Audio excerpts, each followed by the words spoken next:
여러분 안녕하세요. 오늘은 미디어와 정치에 대해서 한번 얘기를 좀 해보고 싶어요. 이 미디어와 정치는 서로 긴장관계인 것처럼 대중들에게 보이시는데 막상 여러분 현실적으로 보면요. 미디어와 정치가 가장 가까워요. 이들이 서로의 어떤 적대적 공생관계를 통해서 민주주의 사회에서 어떻게 보면은 가장 강자로 지금 군림돼 있고 가장 큰 특권을 누리고 있는 조직들이에요. 보면은 범죄자들이 보면은 다 언론으로 달려가거나 다 정치권으로 갑니다. 그렇게 해서 보호를 받아요, 언론에. 심지어 언론이 마녀사냥을 해버리고 정치권이 마녀사냥을 해버리면 판사들이 알아서 판결을 해줍니다. 그러니까 이 정치와 언론으로 어떻게 보면 대한민국은 다 가는 거예요. 말로는 민생을 얘기하지만 사실은 진짜 민생의 얘기는 다 뒤로 가 있고 정말 자극적인 서로 싸우는 뉴스들만이 그냥 이렇게 가면서 우리는 정치의 시간들을 보내고 있어요. 그리고 막상 정말 책임을 지고 일하는 정부는 묵묵히 뒤에 있는 상황인 거고. 진짜 가짜들이 판치는 세상이 된 거죠. 그리고 우리 진영이 참 슬픈 부분이 뭐냐면은, MBC나 이런 좀 어떤 진보적인 매체에서 픽업된 사람들이니까 좀 낫겠지라고 하지만 여러분 민주당의 그 언론인 출신들 정치인들이 개혁을 가장 막아온 반개혁 세력들이에요. 앞에서는 되게 그 멀쩡한 척, 되게 개혁적인 척, 신사적인 척, 이미지 관리는 잘하지만 뒤에 가서 모든 어떤 그런 걸 꾸미는, 그러면서 언론 대응하거나 언론 플레이를 해가는 걸 주도하는 사람들이 소위 언론인 출신들이거든요. 지금 이낙연도 박병석이고 윤영찬, 진짜 이 김종민, 지금 민주당에서 이 반개혁적 세력들, 지금 내각제 얘기하고 이런 사람들 대부분이 다 언론인 출신들이라는 거예요. 소위 말해서 그전에는 좀 더 진보적인 어떤 그 성향을 보여줬고 이미지 관리를 했던 사람들. 그러니까 진짜 실질적으로 완전히 대중을 속여온 거죠. 그리고 여기에 진짜 사람들이 거의, 지금 놀라고 있는 상황인 거고. 그 다음에 또 하나, 이 민주당의 이 또아리를 틀고 있는 게 페미니즘, 꼴페미들. 지금 민주당의 지금 꼴페미들이, 꼴페미가 아니면 사실은 민주당의 여자로서 공천을 못 받아요. 꼴페미가 아니면 민주당에 못 들어옵니다. 그리고 그 꼴페미들이 지금 이 정세균이나 이낙연한테 다 줄을 서 있는 상황인 거고, 그 몇 명은 지금 이재명한테 가 있고. 근데 여러분, 이 꼴페미들 보십시오. 이번에 김상희도 그렇지만, 저기 빨리 줄리 그거 내리라고. 근데 이 김상희란 여자가 3선 4선 할 때까지, 국회 부의장 할 때까지, 여성 공천권 30%, 40%, 50% 달라고 막 주장하는, 막 이런 목소리 낼 때까지, 이 여자가 국회의원이라는 사실을 민주당 지지자들 중에 안 사람은 몇 명이나 될까요? 대중을 보지 않고, 국민을 보지 않고, 지지자들을 보지 않고, 정치에도 3선, 4선, 5선, 6선을 할 수 있는 지금 이 민주당의 체제는 뭘까요? 이거를 페미들이 잘 보여주고 있어요, 사실은. 이 사람들 보면은 대중 정치를 하나도 안 하잖아요. 그리고 정작 이 사람들이 목소리를 낼 때 보면, 남인순도 그렇고, 이 박상희도 그렇고, 딱 기득권, 기득권자들이 원할 때 딱 한마디씩 해줘요.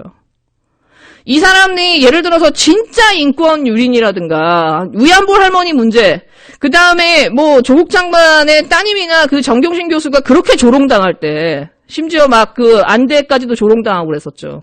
따님 말할 것도 없고 저기까지 한마디라도 했습니까? 민주당 여성계가 나와서 단 한마디라도 했습니까? 그렇게 힘이 센 민주당 여성계가? 진짜 민주당의 여성주의가 진짜 지금 대한민국의 페미니즘이 정상적인 여성주의 맞습니까? 여성의 인권을 찾고 지금 현저히 남자와 여자의 인권의 이 수준이 지금 낮습니까? 나는 그렇게 생각이 전혀 안 들어요. 지금 대한민국의 현실은 오히려 한국 여자들처럼 편한 여자들이 어딨어. 솔직히 까놓고 얘기해서. 그런 얘기를 안 해. 한국 여자들 세상에 어느 나라에 11시 12시 대낮에 빵집이고 카페고 백화점 이고 바글바글한 나라가 어딨어요, 여자들로. 거기서 그런 나라가 어딨어요. 그런 현실들은 얘기 안 합니다. 근데 이 대한민국 이 페미들이 이 정의당을 포함하여 얘네들이 이렇게 보면 항상 조국 조국 편보다는 검찰 편이에요.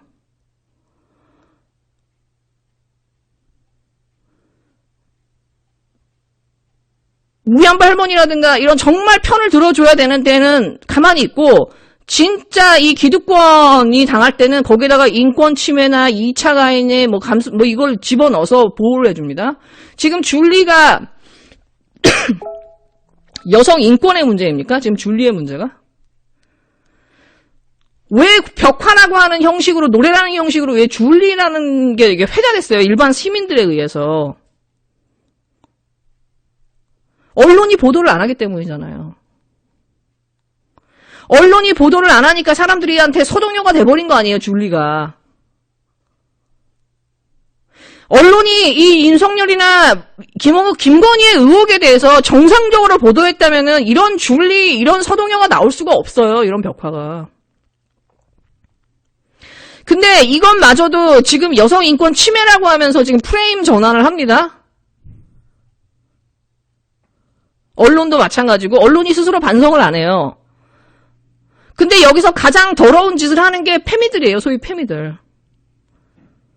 진짜 여성의 인권이라든가 이런 사실관계를 통해서 정말 대한민국의 여자들이 양성평등과 여성의 인권을 찾아가는 걸 하는 게 아니라 진짜 이 대한민국 먹물 여자들의 이 자리를 차지하는 용도로서, 정치투쟁의 하나로서 이 미투와 이 페미니즘을 계속해서 이용해 먹고 있다라는 거예요. 그리고 얘네들이 하는 짓이 보면은 사실은 기득권이 원하는 대로 해줍니다. 조중동이 원하는 대로 해주고 검찰이 원하는 대로 말을 해줘요. 그리고 얘네는 그걸로 출세한 애들이거든. 그리고 이런 애들은 대중을 보지 않아도 계속해서 단수공천을 받습니다. 이게 지금 민주당의 현실이에요.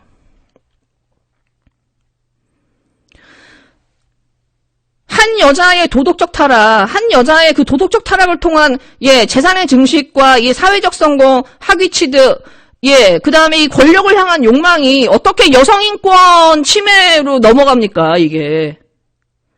도덕적 타락과 여성인권이 구분이 안 되는 여자들이 페미니스트라고 하니까 지금 이 나라가 이 난리가 난 거예요. 모든 걸 정치 논리로, 유불리로 자기들이, 편들 사람은 편들고, 자기들이 편들고 싶은 사람은 다 인권 침해고 2차 가해라고 얘기를 하니까.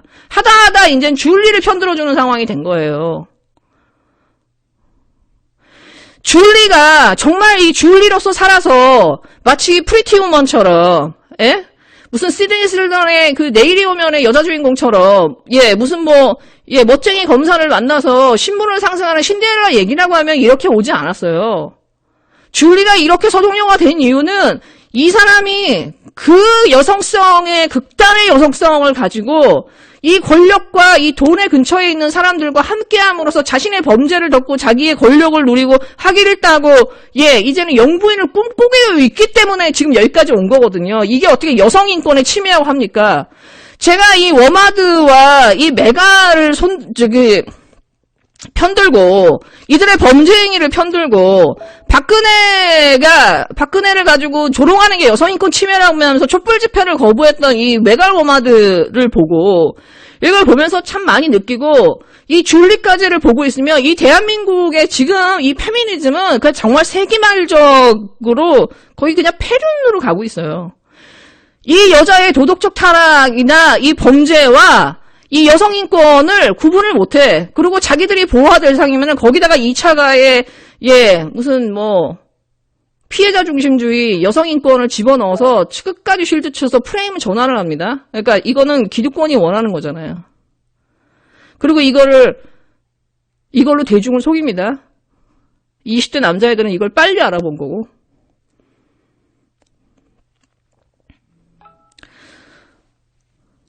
사실상 민주당을 그냥 진짜 다 말아먹고 있는 게 이 이미지 좋은 언론인 출신들.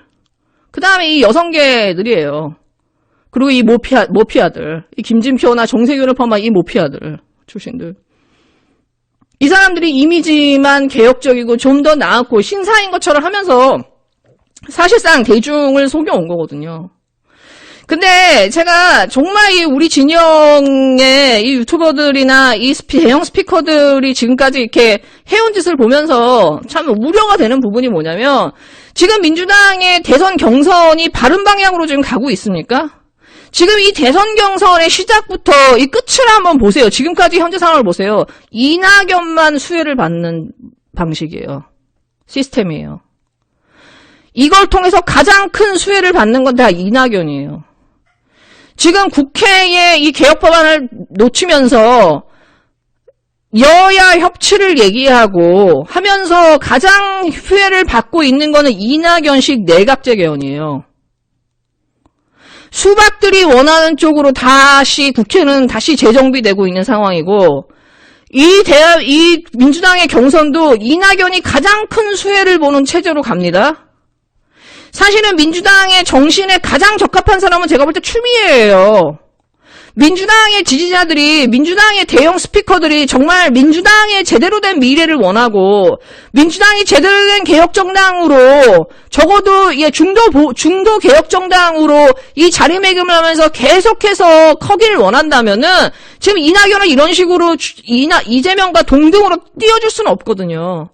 이낙연을 띄우면서 추미애를 뒤로 밀리게 하면서 민주당이 갖고 있는 기본적인 정신이나 개혁성을 다 지금 무르게 하는 지금 이 민주당의 대선 경선판에서 이 대형 스피커들이 이재명이나 이낙연이나 아무나 되거나 뭐 말거나 이런 스탠스를 가지고 마치 스포츠 중계하듯이 하고 있거든요. 이 교보준을 포함하여 뭐 이동현도 마찬가지고 지금 다. 이렇게 해서 가장 수혜를 얻는 건 이낙연과 이낙연 패거리들이라는 거예요. 그리고 이 경선이 끝나고 나면은 그들의 원하는 대로 민주당은 세팅이 되고 국회도 세팅이 됩니다. 이게 진짜 아무 일도 아닌 겁니까? 그렇게 해서 이재명이 이긴다 하더라도 국회는 이미 다 이낙연이 원하는 방식으로 바뀌어져 있어요. 그리고 추미애는 갈 곳이 없어요. 정말 민주당의 제대로 된 개혁을 원하고 민주당이 제대로 된 정당으로 가길 원한다면 이재명과 추미애가 중심이 되게 갈 수 있도록 밀어줬어야 되는 거 아닌가요? 저는 지금도 늦지 않았다고 생각해요, 사실 지금. 근데 제가 정말 참 답답하고 우려스러운 게 뭐냐면 지금 이 민주개혁 세력 중에 가장 큰 스피커를 차지하고 있는 사람들이 하나같이 이재명과 이낙연 양쪽에 그냥 끝도 모르는 이 저질의 언어 공방을 가지고 많은 시간을 투자하고 있다라는 거예요. 이 민주당의 경선 상황이 누가 가장 수혜를 보고 있고 이 수혜를 보면서 혹은 이재명이 이겼을 때조차도 지금 국회는 어떻게 되고 민주당은 어떻게 되어 있는지를 보지 않는다라는 거예요.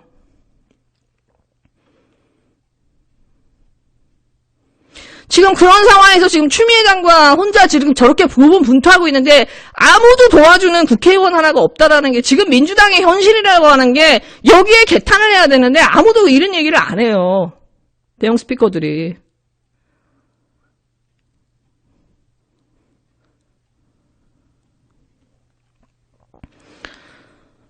사람 보는 눈이라는 게 되게 중요한데요. 제가 이렇게 대형 스피커들이나 이런 사람들 좀 보고 있으면은 굉장히 교훈 연색한 사람이 있어요. 저는 솔직히 박시영 같은 사람, 제가 예전에는 참 좋아했지만 이분 이렇게 보면 굉장히 이상하거든요.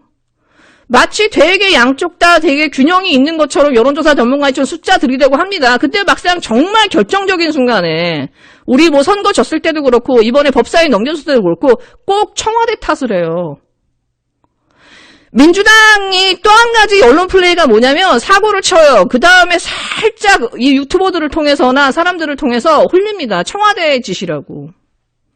이게 매번 반복됐어요. 그리고 그런 걸 가지고 댓글을 쓰는 사람도 있고, 야, 모든 책임은 청와대야. 이게 반복되고 있는 패턴이에요. 근데 이런 부분들을 잡아내질 못하는 거야. 이 대형 유튜버들이 본인들이 이미 너무 기득권화되고 본인들도 너무 깊이 정치와 이 민주당에 기입돼 있어서. 그러다 보니까 이제 우리는 우리 스스로를 망치고 있어요. 진짜 지지자들이 저는 정말 길을 좀 스스로 찾아갔으면 좋겠어요. 지금 더 늦기 전에. 네, 여러분 즐거운 하루 되세요.